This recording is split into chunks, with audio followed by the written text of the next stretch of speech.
So hello everyone, जय हिंद सभी को। Welcome to my YouTube channel UPSC with Himanshi Yadav. And आज हम लोग क्या पढ़ने वाले हैं, सबसे पहले मैं आप लोग को बता दूं कि आज मैं इंडियन मैप की ये सेकेंड क्लास है। कौन सी क्लास है? इंडियन मैप की सेकेंड क्लास है। इंडियन फाउंडेशन बैच की जो क्लास है वो कौन सी क्लास है? ये सेकेंड क्लास है। और जो पहली क्लास थी वो मैंने कल पढ़ा दी थी, ठीक है। तो जो लोग इस क्लास को देखना है, इस क्लास को देखने से पहले उसको जरूर देख लेना, नहीं तो ये समझ में नहीं आएगा। वैसे समझ में तो आ जाएगा क्योंकि ये नया टॉपिक है, बट मैप पढ़ने के लिए जो चीजें जरूरी होती हैं उसको मैंने कल के वीडियो में बता दिया था, ठीक है। तो इसको पढ़ने से पहले आप लोग उस वीडियो को जरूर देख लीजिएगा। और उसमें उसको पढ़ने के लिए आपको क्या करना होगा, यूट्यूब पे आप जाके क्या सर्च करना है, UPSC with Himanshi Yadav. UPSC with Himanshi Yadav search करिएगा, मेरा चैनल ओपन हो जाएगा और उसमें से वीडियो पड़ी हुई है Indian map foundation batch class first, वो आप लोग अटेंड कर लीजिएगा। फिर उसके बाद आप लोग इसको अटेंड करना, ठीक है। वैसे ऐसा नहीं कि समझ में नहीं आएगा, लेकिन मैप पढ़ने के लिए जो बेसिक होता है वो मैंने उस वीडियो में बता रखा है, ठीक है। तो आप लोग वहां से पढ़ लीजिएगा।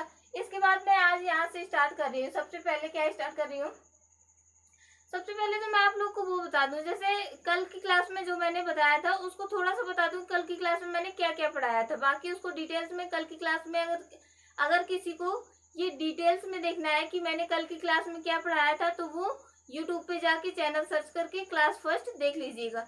अगर आपको केवल रिवाइज, तो मैं बता दे रही हूँ कि कल की क्लास में मैंने क्या क्या करवाया था, ठीक है। तो सबसे पहले मैंने कल की क्लास में जो इंडिया है, इंडिया का मैप है, उसमें कितने कंट्री है, सॉरी कितने स्टेट है, वो सारे स्टेट याद करवा दिए थे। उसके बाद मैप पढ़ने के लिए सबसे बेसिक चीज होती है क्या, डायरेक्शन। मैंने डायरेक्शन बता दी थी। उसके बाद लैटिट्यूड और longitude, equator and tropic of cancer, ये सारी चीजें मैंने डिटेल्स में बता दी हैं, ठीक है। तो आप लोग उस वीडियो में जाके पढ़ लीजिएगा। इसके बाद आज हम लोग क्या पढ़ने वाले हैं, तो ये वीडियो वैसे छोटा ही रहेगा क्योंकि आज थोड़ा लाइट की वजह से प्रॉब्लम है, इस वजह से ये छोटा ही वीडियो बनाऊंगी मैं। तो सबसे पहले इसमें हम लोग क्या पढ़ने वाले हैं, मेजर माउंटेन्स किसके। तो देखो कल की क्लास में मैंने क्या क्या बताया था वो मैंने बता दिया। उसके बाद हम लोग कैसे क्लास करेंगे डेली डेली, तो हम लोग एक स्टेट को लेके चलेंगे, एक राज्य को लेके चलेंगे।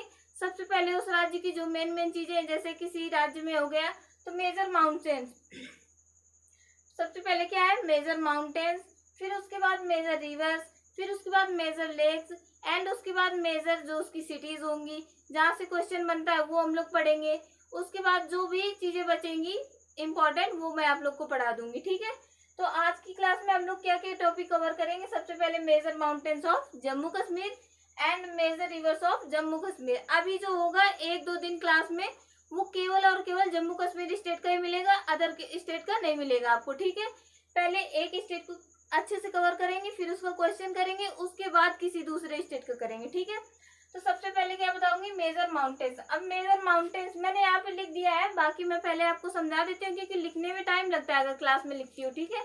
तो सबसे पहले मैं आप लोग को यहाँ पे समझा देती हूँ। तो क्या पढ़ना है, माउंटेन्स पढ़ना है। उसके लिए मुझे मैप ड्रॉ करना पड़ेगा, किसका, तो जम्मू कश्मीर का मैप ड्रॉ करना पड़ेगा। ये मैं मैप ड्रॉ कर ले रही, ठीक है। ये किसका मैप है, ये जम्मू कश्मीर का मैप है। अब इस पे हम लोग को क्या पढ़ना है, माउंटेन्स पढ़ना है। तो सबसे पहले एक ये माउंटेन्स है, कौन कौन सा, सबसे पहला क्या है, काराकोरम। कौन सा माउंटेन है, तो काराकोरम। मैं आपको यहीं पे क्लास में याद करवा के भेजूंगी, बट आप एक शर्त है कि आप जैसे मैं कहूंगी वो वैसे रिपीट करिएगा, ठीक है। जैसे मैंने बोला सबसे पहला कौन सा है, तो काराकोरम। अब मैंने एक बार बता दिया, दोबारा से जैसे ही मैं कहूंगी आप लोग को रिपीट करना है, ठीक है, तो याद हो जाएगा। सबसे पहला कौन सा है, तो काराकोरम। कौन सा, काराकोरम।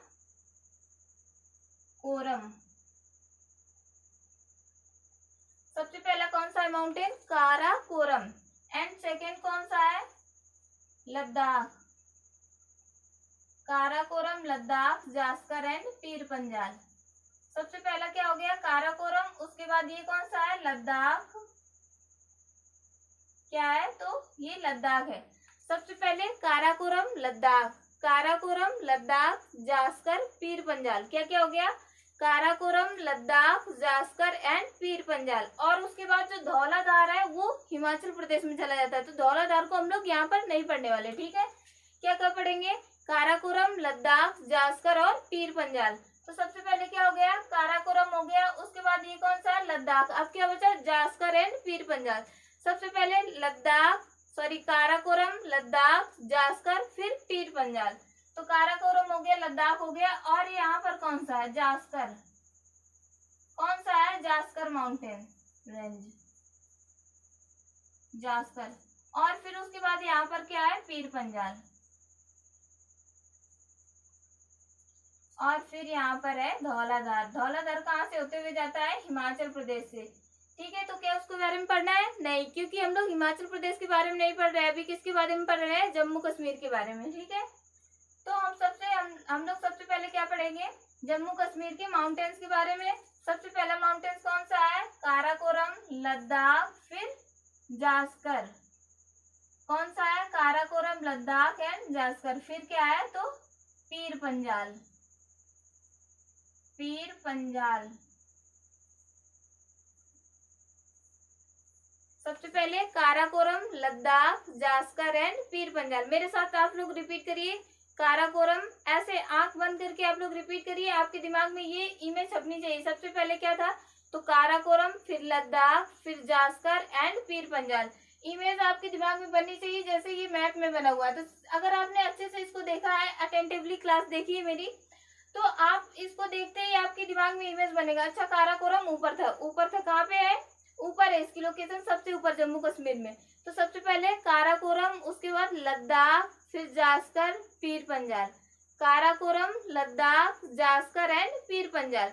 मेरे साथ आप लोग रिपीट करिए, जैसे जहाँ पे भी आप लोग बैठे हैं, बेड पे बैठे हैं, अपने रूम पे बैठे हैं, स्टडी टेबल पे बैठे हैं, चेयर पे बैठे हैं, वहां पे आप लोग ऐसे रिपीट करिए। सबसे पहले काराकोरम, लद्दाख, जास्कर, फिर पीर पंजाल। काराकोरम, लद्दाख, जास्कर एंड पीर पंजाल। क्या हो जाएगा? सबसे पहला काराकोरम, लद्दाख, जास्कर, फिर उसके बाद पीर पंजाल। अब देखो ये मैंने क्या बनाया हुआ है, तो ऐसा तो होता नहीं है कि जैसे मैंने बोला कि एक माउंटेन है यानी पर्वत है, तो कोई पर्वत ऐसे ऐसे होता है क्या कि ऐसे समतल हो? ऐसे होता है क्या? नहीं होता ना। पर्वत का मतलब ही क्या है? उसमें ऊंचा खाली होगा ऐसे। ये क्या है? तो ये पर्वत की जो मैंने बनाई है, ये किसका सिंबल है? चोटियों का। जो इसकी छोटी और बड़ी जैसी भी चोटियां हैं, वो क्या है? इसकी चोटियां हैं। ये क्या बनी हुई है? इसकी चोटियां हैं। तो सबसे पहले काराकोरम की सबसे बड़ी, सबसे ऊंची चोटी, highest peak of Karakoram range कौन सी है? तो सबसे पहले highest peak of Karakoram range कौन सी है? K2। सबसे पहले मुझे क्या पढ़ना है कि काराकोरम की हाईएस्ट पीक कौन सी है? K2। और K2 की जो हाइट है वो कितनी है? ये लिखी हुई है 8611 मीटर। 8611 मीटर। तो सर आपको ऐसे नहीं याद रखना है कि 8611 मीटर, ऐसा कुछ भी नहीं याद करना है आपको। जैसे कितनी है?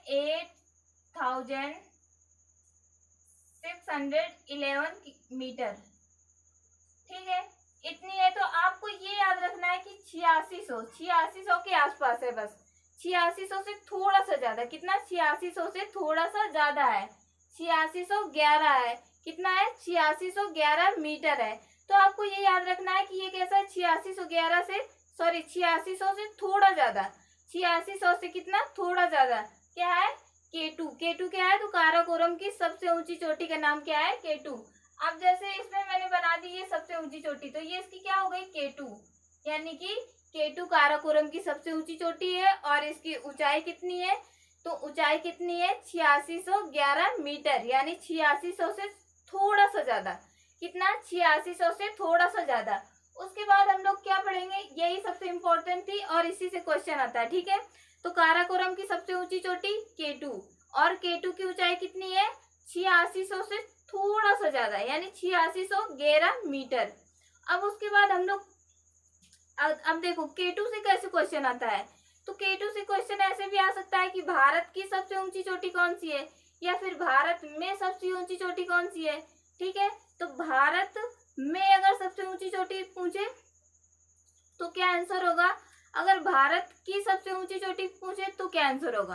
तो अगर देखो भारत की पूछ रहा है या फिर भारत में पूछ रहा है, तो देखो भारत में अगर हम लोग ये पीओके को अभी भी अपना ही मैप मानते हैं, तो भारत में सबसे ऊंची चोटी का आंसर क्या होगा? K2 होगा, क्योंकि यहाँ पे ये K2 पड़ रही है, और K2 अगर हम लोग ये किसका हिस्सा है? पीओके का। और अगर पीओके को अभी भी हम लोग इंडियन लोग अपने मैप में दर्शा रहे हैं, किसको?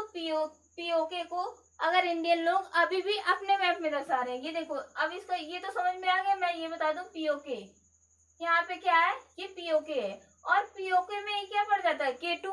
और पीओके अभी किसके कब्जे में है? पाकिस्तान वालों के।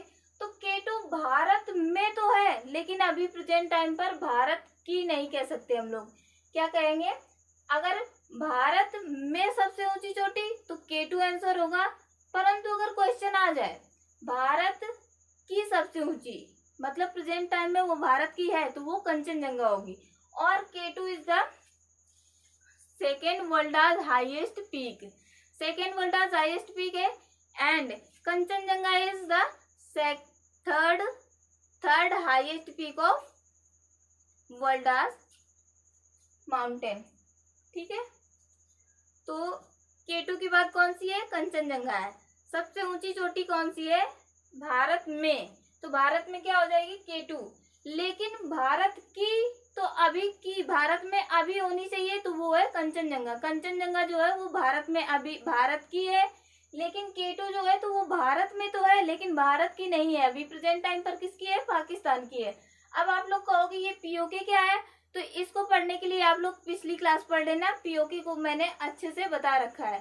सॉरी, शायद पीओके को अभी नहीं बताया, इसी में मैंने बट थोड़ा बहुत बता रखा है पीओके के बारे में। आपको पता चल जाएगा, मतलब जैसे आप लोग इस क्लास में सोचोगे कि पीओके क्या आ गया बीच में, तो आप लोग अगर वो क्लास देख रहे होगे तो आपको पता चलेगा कि हाँ, मैं पीओके के बारे में बात कर रही हूँ, तो किसके बारे में बात कर रही हूँ। ठीक है, तो आप लोग उधर से देख लीजिएगा, उस पर फिर उसके बाद आपको समझ में आ जाएगा कि ये पीओके है, और पीओके में अभी क्या है? K2 है। पीओके किसके कब्जे में है? इंडिया का है, लेकिन कब्जे में किसके है? पाकिस्तान के है। बट जो कंचनजंगा है वो इंडिया का है, और इंडिया के ही कब्जे में है, यानी कि इंडिया में ही है वो। ठीक है, तो भारत की सबसे ऊंची चोटी K2, और भारत में सबसे ऊंची चोटी कंचनजंगा हो जाएगी। ठीक है, अब उसके बाद कंचनजंगा कहाँ पर है? तो वो सिक्किम में है। उसके बाद ये देखो, यहाँ पे लिखा हुआ है, मैंने अभी यहाँ पे इरेज कर दूंगी, क्योंकि मुझे अब यहाँ पे मेजर दिवस आपको समझाना है, और यहाँ पे मैंने अच्छे से नोट्स बना के लिख रखा है। इसको आप लोग स्क्रीनशॉट कर लीजिएगा और ऐसे ही सेम नोट्स बना लीजिएगा। ठीक है, तो सबसे पहले काराकोरम, लद्दाख, जास्कर, पीर पंजाल, और ये मैंने धौलाधार केवल समझाने के लिए बना दिया है। बाकी धौलाधार का जम्मू कश्मीर से कोई लेना देना नहीं, ये जम्मू कश्मीर में नहीं आता है, ये किस में आता है? हिमाचल प्रदेश में आता है। लेकिन कभी कभी पूछ देता है क्वेश्चन, इसलिए मैंने बता दिया क्लियर करने के लिए। ठीक है, तो सबसे पहले काराकोरम, लद्दाख, जास्कर, पीर पंजाल, उसके बाद धौलाधार। लेकिन धौलाधार किस में आता है? हिमाचल प्रदेश में। उसके बाद क्या होगा? देखो, K2 also known as Godwin Austen. जो K2 है उसको किस नाम से और जाना जाता है? एक और किस नाम से जाना जाता है? तो K2 को एक और नाम से जाना जाता है, गॉडविन ऑस्टिन। क्या है? K2 also known as Godwin Austen. K2 also known as Godwin Austen. And Kanchenjunga देखो, K2 जो है वो कितना है? 8600 से थोड़ा अधिक, और कंचनजंगा कितना है? 8500 से थोड़ा सा अधिक, 8500 से थोड़ा सा अधिक। तो K2 भारत में सबसे ऊंची चोटी है, और कंचनजंगा भारत की सबसे ऊंची चोटी है। K2 की ऊंचाई कितनी है? 8600 से थोड़ा ज्यादा, और कंचनजंगा की ऊंचाई कितनी है? 8500 से थोड़ा सा ज्यादा। ठीक है, इसके बाद ये मैंने पर्वत आप लोग को पढ़ा दिए, माउंटेन्स पढ़ा दिए, इसमें कोई प्रॉब्लम नहीं है। आप लोग को जो भी प्रॉब्लम हो आप लोग कमेंट कर दीजिएगा, मैं कोशिश करूंगी कि मैं उसको ठीक कर सकूं। ठीक है, अब इसके बाद हम लोग क्या पढ़ने वाले हैं? Major river. जम्मू कश्मीर की जो प्रमुख नदियां हैं उनको हम लोग पढ़ने वाले हैं। तो सबसे पहले क्या है? सबसे पहले सिंधु है। कौन सी नदी है? सिंधु नदी। और सिंधु नदी जो है इसको मैं इरेज करके इसी में बता देती हूँ आप लोग को। ठीक है,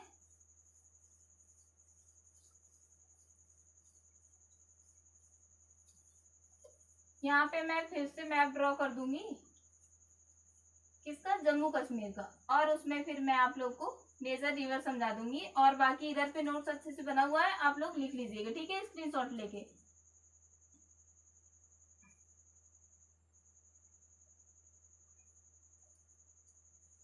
ये क्या है, जम्मू कश्मीर का मैप है। तो सबसे पहले जो सिंधु नदी है वो यहाँ पर कहाँ से निकलती है, इसका ओरिजिन पॉइंट क्या है, सिंधु रिवर का। इसका ओरिजिन पॉइंट जो है वो है यहाँ पर तिब्बत में मानसरोवर लेक। क्या है, मानसरोवर लेक। तिब्बत में कौन सी लेक है, मानसरोवर लेक। जो तिब्बत में मानसरोवर झील है उससे निकलती है कौन सी नदी, सिंधु नदी। और तिब्बत में जो मानसरोवर झील है डायरेक्ट उसी से नहीं, मानसरोवर झील में बोखरचू क्या है, ग्लेशियर है। कौन सा ग्लेशियर है, बोखरचू ग्लेशियर है। सिंधु नदी तिब्बत में स्थित मानसरोवर झील से निकलती है, ये हम लोग कह सकते हैं। बट अगर डीप में क्वेश्चन पूछ दिया आप लोगों से, जैसे वनडे एग्जाम में होता है, तो इसमें तो इतना ही पूछता है, बस इतना ही लेवल का क्वेश्चन आता है कि सिंधु नदी कहाँ से निकलती है। ऑप्शन में दिया होगा मानसरोवर झील से, या फिर तिब्बत में स्थित मानसरोवर झील से, ऐसे भी थोड़ा बहुत घुमा सकता है। तो इतना नॉर्मल क्वेश्चन तो आप लोग कर ले जाओगे, बट मेरा तो काम है बताना, क्योंकि मैं फाउंडेशन पढ़ा रही हूँ। तो सबसे पहले अगर क्वेश्चन आ जाएगा कि सिंधु नदी कहाँ से निकलती है, वनडे एग्जाम का होगा, तो उसमें ज्यादातर यही दिया रहेगा, नॉर्मल मानसरोवर झील, और आप लोग उसको टिक कर दीजिएगा। लेकिन अगर उसने डीप में पूछ दिया कि मानसरोवर झील में स्थित है, ऐसे क्वेश्चन पूछ दिया। अगर पहला क्वेश्चन कैसे पूछा वनडे एग्जाम वाला कि मानसरोवर झील कहाँ से निकलती है, या फिर मानसरोवर झील का उद्गम स्थल कौन सा है, तो आप लोग क्या मार दोगे सीधे, सॉरी, सिंधु नदी कहाँ से निकलती है, या फिर सिंधु नदी का ओरिजिन पॉइंट क्या है, तो आप लोग सीधे ऑप्शन मार टिक कर दोगे, क्या, मानसरोवर लेक। बट अगर क्वेश्चन डीप में पूछ दिया कि सिंधु नदी जो मानसरोवर झील के किस दर्रे से निकलती है, सॉरी किस ग्लेशियर से निकलती है, तो आप लोग आंसर क्या दोगे, बोखरचू ग्लेशियर। यहाँ पर कौन सा ग्लेशियर है, मानसरोवर लेक में कौन सा ग्लेशियर है, बोखरचू ग्लेशियर। तो मानसरोवर लेक में कौन सा ग्लेशियर है, बोखरचू ग्लेशियर। बोखरचू ग्लेशियर से कौन सी नदी निकलती है, सिंधु नदी निकलती है। वनडे एग्जाम अगर क्वेश्चन आएगा तो उसमें सीधे सीधे होगा मानसरोवर लेक, यानी मानसरोवर झील से निकलती है। अगर डीप में क्वेश्चन पूछ दिया तो मानसरोवर झील में स्थित बोखरचू ग्लेशियर से निकलती है। अगर डीप में पूछ दिया तो क्या हो जाएगा, मानसरोवर झील में स्थित बोखरचू ग्लेशियर से निकलती है। अगर नॉर्मल पूछा तो सिंधु नदी जो है वो मानसरोवर लेक से निकलती है। इसका उद्गम स्थल क्या है, मानसरोवर लेक, यानी मानसरोवर झील। अब उसके बाद हम लोग को क्या पढ़ना है, झेलम। झेलम ऐसे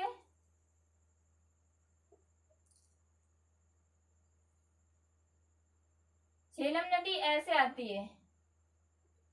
झेलम कौन सी नदी है ये, तो झेलम नदी। झेलम नदी देखो किसका किसका बॉर्डर बना रही है, जम्मू कश्मीर और पाकिस्तान का, यानी भारत और पाकिस्तान का बॉर्डर कौन बनाती है, तो झेलम नदी बनाती है। कौन सी नदी बनाती है, झेलम नदी बनाती है, ठीक है। तो जम्मू कश्मीर और पाकिस्तान का बॉर्डर कौन बनाती है, झेलम नदी, ठीक। कौन सी नदी बनाती है, अगर क्वेश्चन आएगा जम्मू कश्मीर और पाकिस्तान, ये जम्मू कश्मीर है, ये पाकिस्तान है, इसका बॉर्डर कौन बनाता है, तो झेलम नदी, ठीक है। कौन सी नदी, झेलम नदी। और उसके बाद झेलम नदी कहाँ से निकलती है, तो वेरीनाग स्प्रिंग। झेलम नदी जो है वो कहाँ से निकलती है, इसका ओरिजिन पॉइंट क्या है, यहाँ पर क्या है, वेरीनाग झील है। क्या है, वेरीनाग स्प्रिंग। यहाँ पर क्या है, वेरीनाग झरना है, उससे क्या निकलती है, झेलम नदी निकलती है। झेलम नदी किससे निकलती है, वेरीनाग जो स्प्रिंग है, यानी वेरीनाग जो झरना है, उससे हमारी कौन सी नदी निकलती है, तो झेलम नदी निकलती है।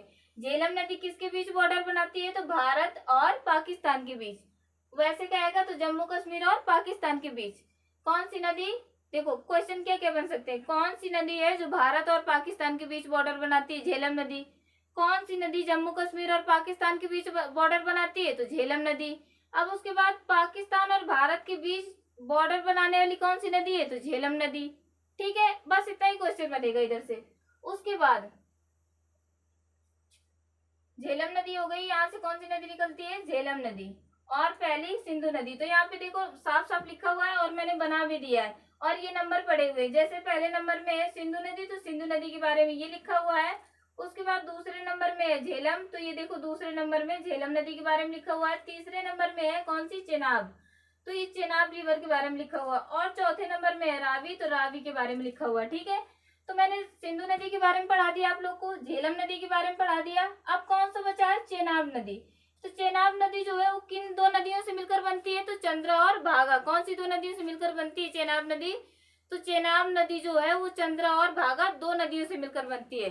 चेनाब नदी का उद्गम कैसे होता है? तो चेनाब नदी का जो उद्गम है वो कैसे होता है?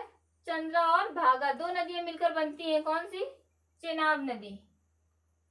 चेनाब रिवर जो है वो चंद्रा और भागा दो नदियों की कॉन्फ्लुएंस से बनती है। कॉन्फ्लुएंस ऑफ टू रिवर्स कौन कौन सी? तो चंद्रा एंड भागा। चंद्रा एंड भागा के कॉन्फ्लुएंस से यानी कि चंद्रा और भागा के मिलने से कौन सी नदी बनती है? तो चेनाब नदी। कौन सी नदी बनती है? चेनाब नदी। यहाँ पर कौन सी नदी है? चेनाब नदी है। और चेनाब नदी किससे मिलकर बनती है? चंद्रा और भागा से। चंद्रा और भागा, इसमें ट्रिक से अच्छे से याद रखना। देखो चेनाब, तो चेनाब चा से चेनाब और चा से चंद्रा। तो चेनाब नदी किन दो नदियों के कॉन्फ्लुएंस से बनती है? चंद्रा और भागा की कॉन्फ्लुएंस से बनती है। उसके बाद हमारी कौन सी रिवर आती है? रावी रिवर। रावी रिवर जो है वो कहाँ से निकलती है? सॉरी, अभी चेनाब रिवर के बारे में ये पता करना है मुझे कि चेनाब रिवर का उद्गम स्थल क्या है। तो ये कौन सा है? बारालाचा ला पास, बारालाचा ला दर्रा। ठीक है, चेनाब नदी कहाँ से निकलती है? तो बारालाचा ला दर्रा।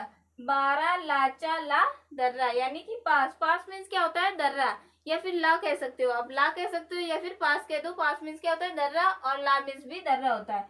तो बारालाचा ला का मतलब क्या हो गया? दर्रा। या तो आप ला लिख दो या तो पास लिख दो, दो में से एक लिख दो, क्योंकि दोनों मीनिंग एक ही चीज का है। मैंने दोनों लिख दिया था यहाँ पे, बारालाचा ला पास लिख दिया था। लेकिन अगर आपको लिखना है तो बारालाचा पास लिख लो या फिर बारालाचा दर्रा, सॉरी ला लिख लो, क्योंकि ला और पास एक ही चीज है। दोनों मीन्स क्या होता है? दर्रा। ठीक है, तो सबसे पहले मैंने क्या पढ़ा है? सिंधु नदी मानसरोवर झील से निकलती है। मानसरोवर झील में भी कहाँ से? बोखर्चू ग्लेशियर से। बोखर्चू ग्लेशियर से, मानसरोवर झील से बोखर्चू ग्लेशियर से कौन सी नदी निकलती है? सिंधु नदी। उसके बाद आई झेलम नदी जो कि वेरीनाग स्प्रिंग यानी वेरीनाग झरने से निकलती है। उसके बाद आई चेनाब नदी जो कि दो नदियों की कॉन्फ्लुएंस यानी दो नदियों के मिलने से बनती है। कौन कौन सी? चंद्रा और भागा, दो नदियों के मिलने से बनती है। उसके बाद आई रावी नदी। रावी नदी जो है वो कहाँ से निकलती है? तो रोहतांग पास से निकलती है। रोहतांग लॉ या फिर रोहतांग पास। रोहतांग दर्रे से कौन सी नदी निकलती है? रावी नदी। इसकी भी ट्रिक है, जैसे चेनाब, तो चा से चेनाब, चा से चंद्रा, चंद्रा और भागा के मिलने से क्या बन गई? चेनाब नदी। वैसे ही रावी नदी कहाँ से निकलती है? तो रा से रावी, रा से रोहतांग पास या फिर रोहतांग ला। पास कह दो या ला, पास मीन्स भी दर्रा होता है और ला मीन्स भी दर्रा होता है। ठीक है, तो आज के लिए इतना ही। मैंने आज आप लोगों को क्या क्या टॉपिक कवर किया है? Major mountains and major river, प्रमुख पर्वत किसके? जम्मू कश्मीर के। और प्रमुख नदियां जो है वो मैंने इसमें आपको समझा दी है। ठीक है, इसके बाद हम लोग कल मिलेंगे। आज के लिए इतना ही। सो जय हिंद सभी लोगों को and take care to all of you. Okay, bye.